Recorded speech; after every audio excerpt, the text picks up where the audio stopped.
Olá, professores! Está começando mais um Sala de Professor. Sejam todos muito bem-vindos. Você é fiscal do Sarney? Você lembra do Plano Cruzado e do Cruzado 2, então? Nossa! Deve lembrar também quando Ulisses Guimarães bradou "Muda Brasil" e foi aplaudido por todo mundo, né? Isso é muito bonito. O processo de redemocratização vivido por nós recentemente tem figuras e histórias extraordinárias.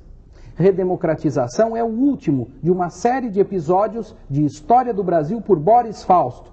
Esse recorte histórico, presente no documentário de hoje, é a fonte de inspiração do trabalho interdisciplinar das professoras convidadas para o nosso programa. A professora Denise Mendes, de História. Tudo bem, Denise? Tudo bom, Romero? Seja muito bem-vindo ao Obrigada. nosso programa. Você achou esse material adequado para trabalhar na sala de aula? Muito interessante, Romero. Se a gente sabe quem foram os fiscais do Sarney, os nossos alunos não sabem, né?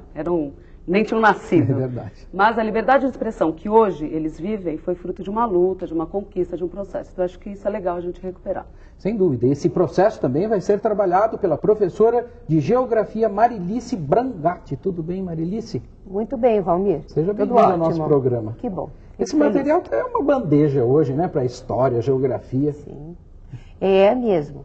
Principalmente para a moçada que não viveu esse período da história, né? Mas que sente hoje as consequências desse período todo, que pode falar, pensar o que quiser, mas precisa saber o que aconteceu naquele tempo. É falar, pensar e escrever. Daí a professora Marília da Penha de Oliveira. Tudo bem, Marília? Tudo bom, Valmir? Seja bem-vindo ao nosso programa. Obrigada. Você achou o documentário adequado para trabalhar em língua portuguesa e de maneira interdisciplinar? Eu gostei muito do documentário e é um passeio, né, pela nossa história recente, assim, algumas coisas que a gente já não estava mais lembrando e é sempre bom rever, gostei muito. Recordar é viver. Então grave esse material porque daqui a pouquinho nós estamos aqui trabalhando na redemocratização do Brasil. Vamos lá.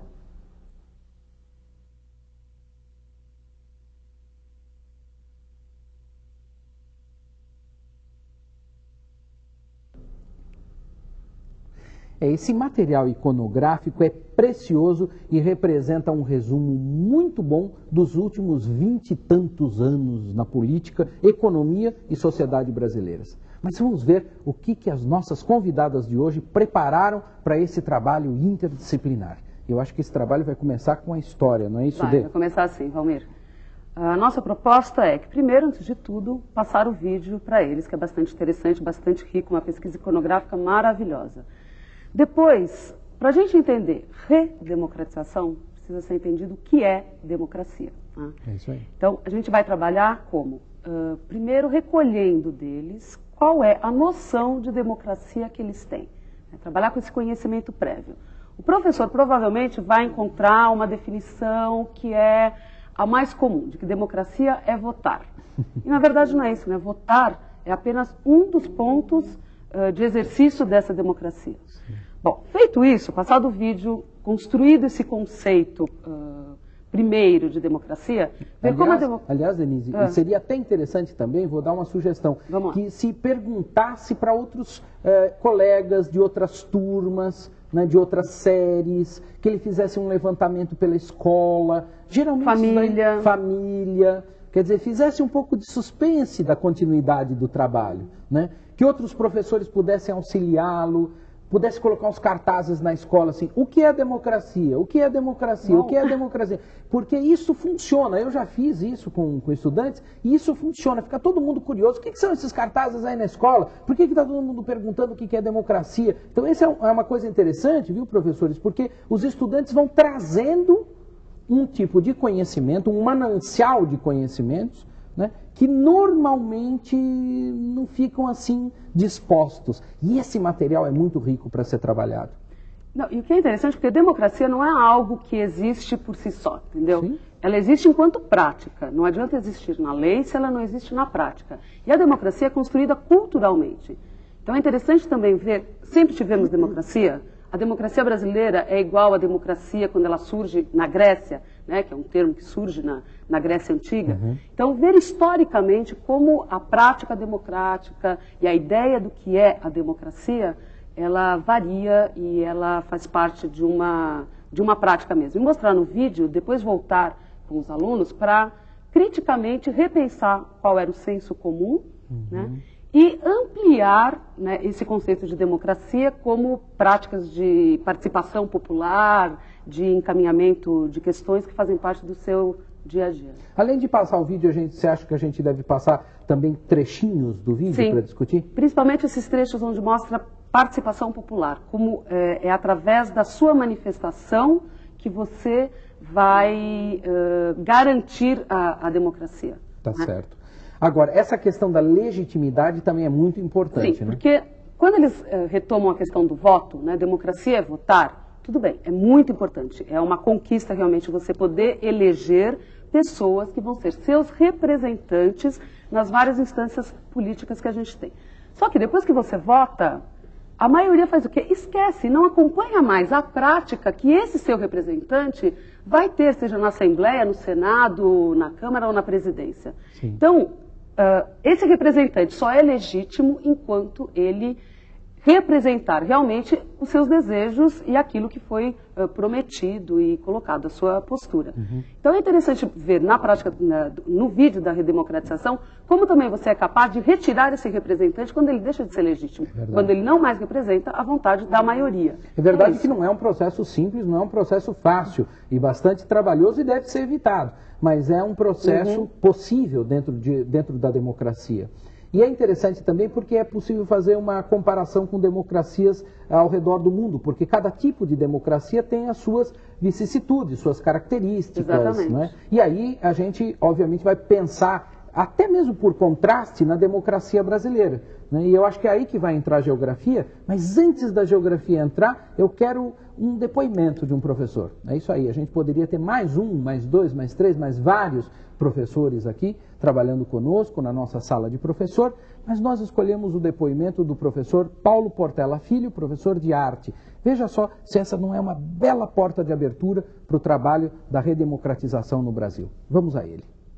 Eu aqui gostaria de fazer algumas sugestões, tanto do ponto de vista no plano internacional quanto no plano nacional, de algumas abordagens que você pode utilizar com este material.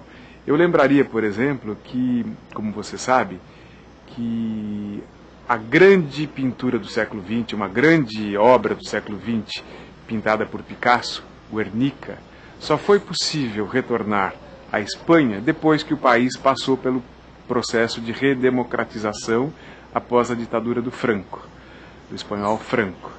Esta obra é uma obra emblemática do século XX e, no entanto, os espanhóis só tiveram possibilidade de vê-la depois que o país entrou neste processo novo.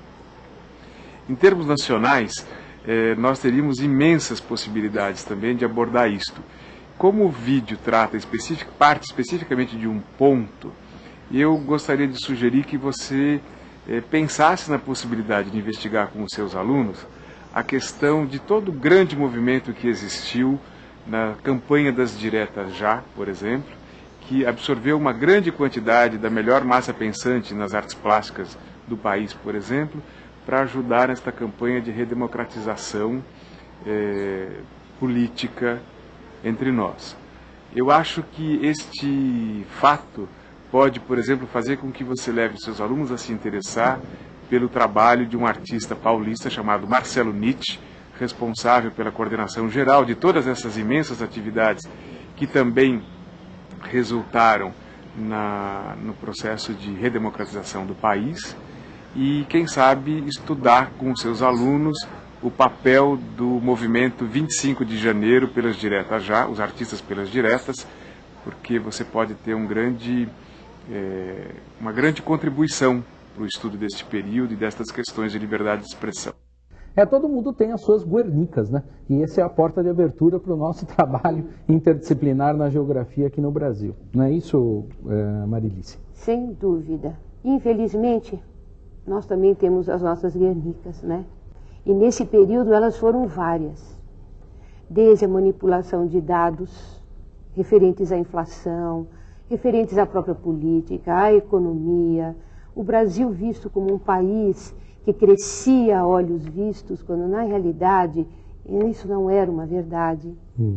Nós vamos ver que os problemas regionais se acentuam enormemente nesse período, onde apenas o sudeste brasileiro vai se desenvolver e vai abarcar todas as riquezas nacionais.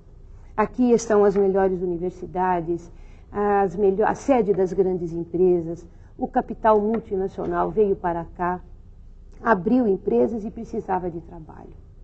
Só que a mão de obra não especializada que precisava levantar e movimentar tudo isso veio de outras regiões brasileiras. E, infelizmente, nós vamos ver que o acesso aos bens culturais, o acesso à boa educação, ao acesso à melhor moradia, enfim, ficou restrito a essa região do Brasil. Enquanto que as outras sofreram demais com isso. Os mais baixos salários, a rede educacional de pior qualidade. Se precisasse de um hospital, ele ainda não existe em muitas regiões. Nem posto de saúde ainda encontramos. Mesmo nessas regiões mais privilegiadas, mais ricas, também isso é possível ver. Nós encontramos bolsões de miséria nas grandes cidades. Exatamente. Não é? Então, infelizmente, esse acesso a esses bens ainda é altamente questionável.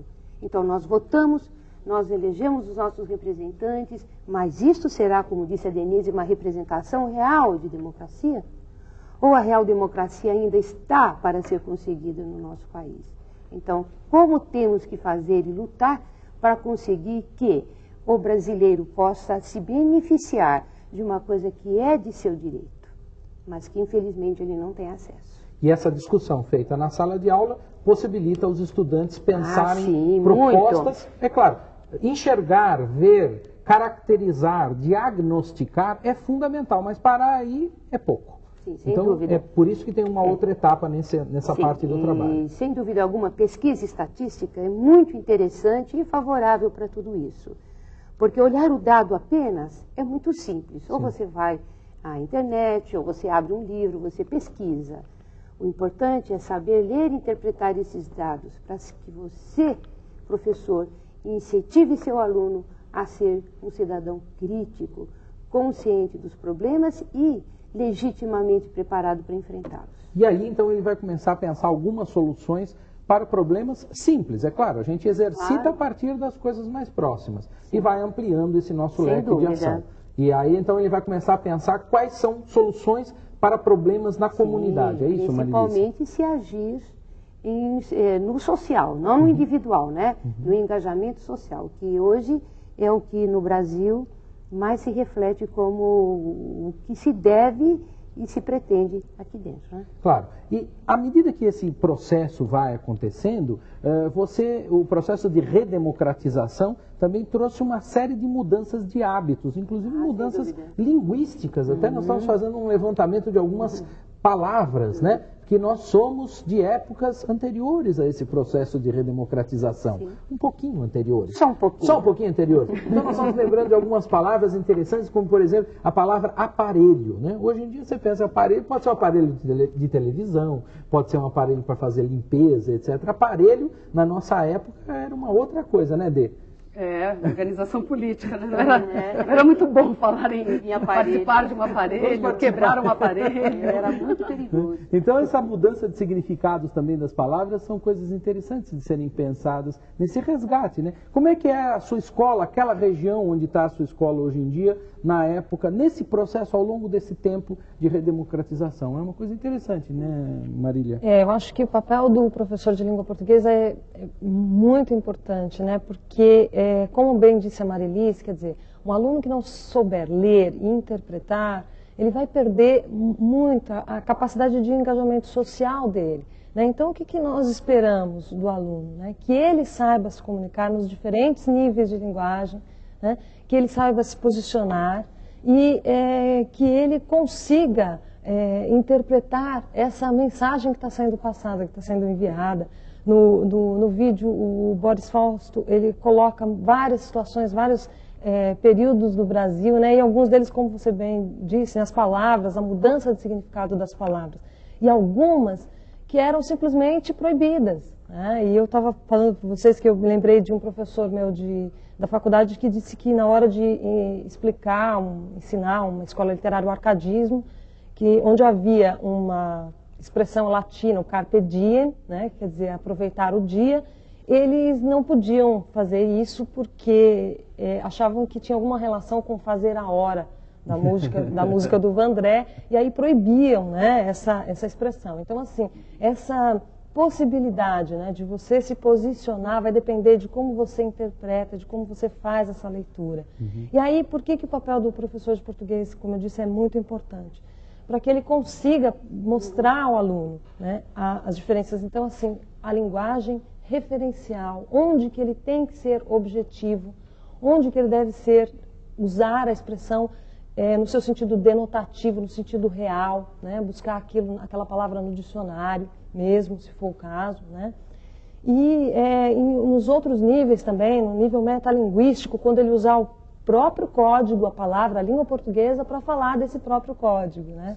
Isso que, para eles, às vezes é uma coisa tão distante, mas não é. O dicionário é essencialmente metalinguístico. Uma aula é uma linguagem metalinguística também, né? Agora, você está chamando a atenção disso porque essa é, de fato, o trabalho interdisciplinar. O trabalho interdisciplinar vai ser a produção de um texto metalinguístico. Ele vai desembocar aí, né? Então, assim, se a gente pensar num guia, né, de serviços para a sociedade, né, onde haja esse enfoque, então buscar onde nós poderíamos encontrar, por exemplo, um serviço público o qual a comunidade pudesse fazer um uso dele de uma maneira mais simples, né, onde não fosse muito longe, né? Então, tudo isso aí é para ajudar mesmo. Eu acho que inserção e exclusão, né? Esse é o trabalho, né? E a gente vai tentar buscar isso. Os professores têm que ajudar e mostrar aos alunos, olha, o que vocês podem fazer. Eu me lembro também, eu estava pensando, né? Quando meu pai votava, né, lá na década de 70, e ele falava o seguinte, que ele não sabia exatamente depois o que acontecia com os vereadores, com os governadores. E hoje, eu me lembro o seguinte, que o governador no qual eu votei, ele manda e-mails para que nós saibamos o que está acontecendo ali naquela comunidade. Né? E eu acho é uma prática não nossa, é uma vitória, né? É uma vitória, é uma coisa muito importante. Então, assim, mesmo que a gente pense assim, nossa, não, muita coisa mudou. E algumas assim que a gente nem imaginaria que poderiam acontecer, né? Então, esses guias, né? Esse guia, certamente é uma ideia muito interessante e ele terá esses serviços todos que serão levantados pelos próprios estudantes dentro da comunidade. Fala dessa questão da inclusão, fala da questão da exclusão. Então, essas palavras inclusão e exclusão, elas são próprias desse período de redemocratização. Porque quando não havia democracia, esses termos não eram nem comentados, né? Não existia essa preocupação. Então, você pensar hoje em inclusão faz parte desse processo de conquistas de espaços democráticos. Vamos conhecer um pouquinho mais de perto esse guia, mas antes nós vamos ver como é que esse trabalho foi criado. Para isso, nós vamos para os bastidores da nossa sala de professor.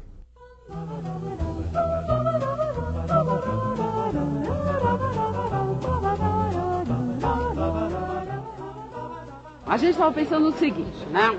Se a gente vai falar de redemocratização, a gente pensou que a primeira coisa que a gente tem que ver é trabalhar qual é a noção de democracia que há. Você não pode falar uma coisa que é né? Um retorno se você não domina o que tem antes. Então, o primeiro passo seria trabalhar o que é democracia, construir com os alunos essa noção, não digamos um conceito acabado, enfim, mas o que eles pensam sobre a democracia. Ampliarem esse conceito de democracia para além da dimensão política. Né, para ir para o que é. Nós vivemos num mundo democrático, num Brasil democrático. Não é democrático porque se vota. Né? Todos têm acesso aos bens culturais, todos têm acesso à moradia, a democratização da informação, a democratização. Mas eu acho que assim, não, a gente aqui pensando, vamos democratizar. Mas aqui é muito interessante observar isso mesmo. Nós poderíamos fazer um levantamento com os alunos. Que democracia nós temos aqui? Será que a nossa democracia é para a maioria? A maioria vai ter acesso aos bens? Hoje se questiona tanto a cota de negros na universidade. O que nós temos que questionar a entrada do negro na universidade? E tem uma coisa muito importante que primeiro, é estabelecer a discussão. uma discussão prévia. Eu sugeriria até que isso acontecesse antes do vídeo, antes de se passar o documentário. Mas nós, nitidamente, temos duas línguas. Nós temos a língua, a norma culta, a língua e a língua falada. Sim. Né? E aí, isso bate muito assim na sala de aula. Você vai ensinar a língua portuguesa. E o aluno fala, para que eu preciso aprender isso se eu não falo assim? Por que eu preciso aprender mesóclises se eu não... Quem começou, também, se a gente pensar, a língua muitas vezes foi imposta. Sim. No caso da Itália. Não é assim que se diz que a Itália nasce quando surge o italiano. Né? Quando os povos, aqueles ducados, principados, cada um falando, um fiorentino, outro falava o genovês, outro napolitano. E aí é que se obrigou ao uso do italiano como um jeito único encontrado, aliás, de unir e formar uma nação. A linguagem, qual é a linguagem hoje que precisa ser democratizada? É a questão da informação, a tal da inclusão digital. Se você não democratiza o acesso, né, ao domínio da linguagem, você dificulta também o acesso à informação, à democracia. Enfim, passa também pela questão da democracia esse acesso a essa nova linguagem. Poder sempre está ligado. Eu acho que poder sempre vai estar ligado com a comunicação com a linguagem, né? É uma coisa que eu sempre falo, né? Quer dizer, se você não fala, alguém vai falar por você. Isso tem a ver também com a democratização do uso da terra, com a democratização dos meios de comunicação. Os movimentos, o MST. Democratização dos meios de comunicação.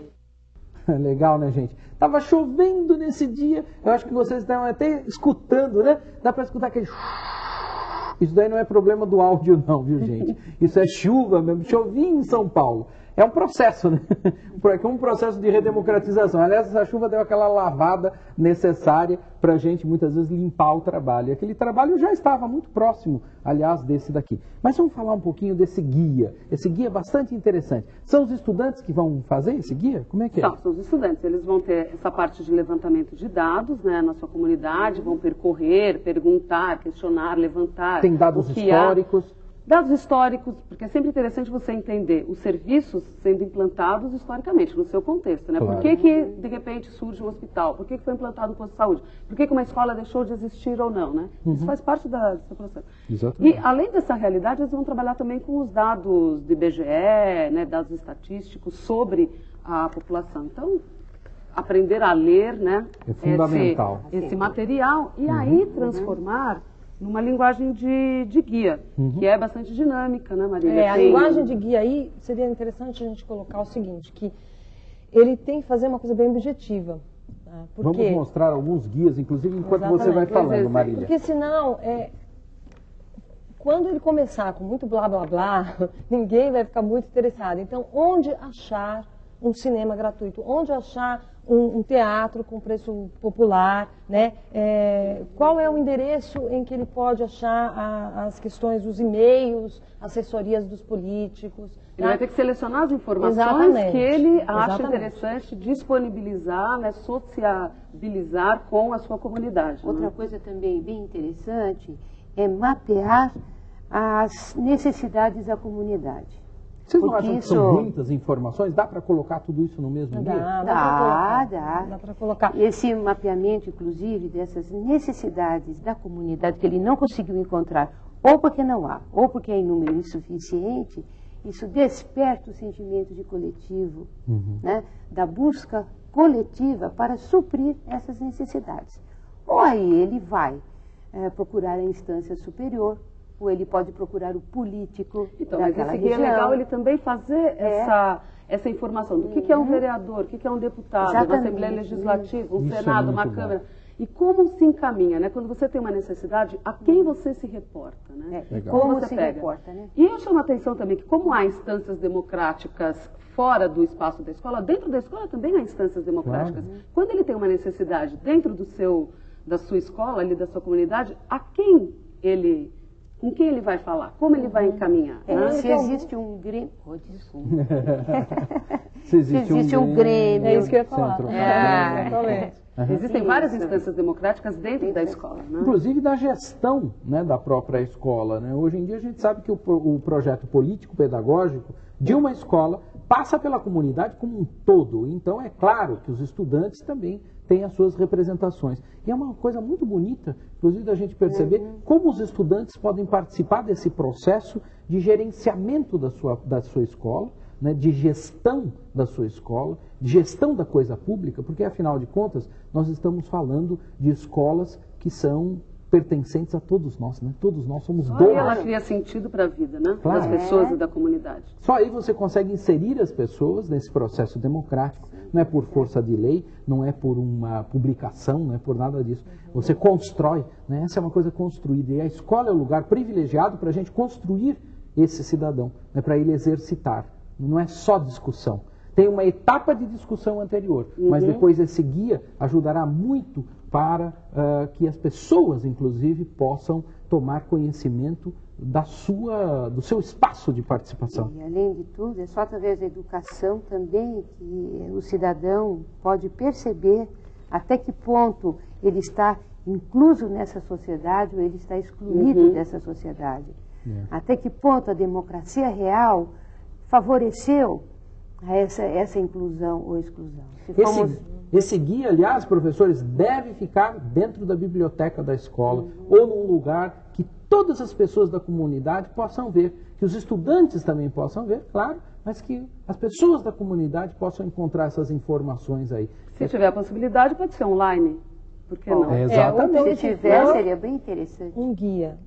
A gente tem que, é importante lembrar da plástica também, né? Tem que fazer uma coisa bonitinha. Então, assim, acho que a preocupação com a diagramação, quais fotos que ele vai colocar, ou fotos, ou mesmo desenhos. Eu acho que sempre existem pessoas ali que têm um viés artístico, né? Mais legal, então podem desenhar, né? E deixar uma coisa bonitinha, né, pessoal? Acho que o professor vai saber avaliar isso e os alunos também. Eu acho que os alunos sempre gostam, né, de fazer aquilo que é melhor, né? Assim, conseguem. E o visual, a plástica disso é muito importante. Tá certo.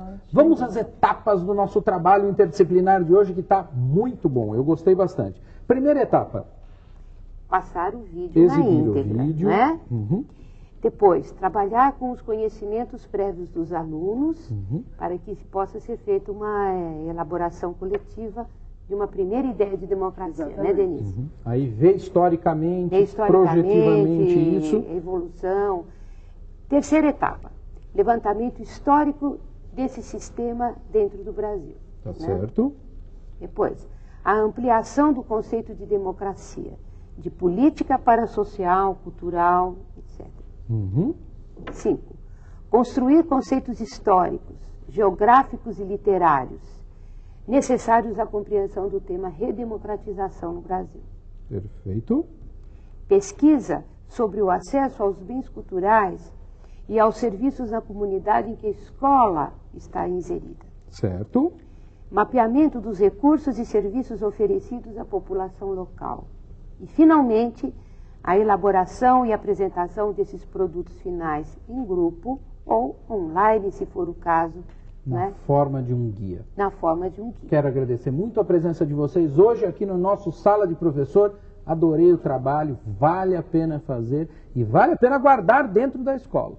Bom, eu espero que vocês se inspirem nessa sugestão e em tantas outras que os nossos convidados constroem a partir dos documentários exibidos na grade de programação da TV Escola. Eu tenho certeza que todos vocês conseguirão fazer trabalhos excelentes aí nas suas escolas, respeitando as suas realidades locais, que são fundamentais, particularmente nesse trabalho. Espero vocês para a nossa próxima Sala de Professor. Tchau, tchau. Fiquem ligados na programação da TV Escola, hein? Bom trabalho!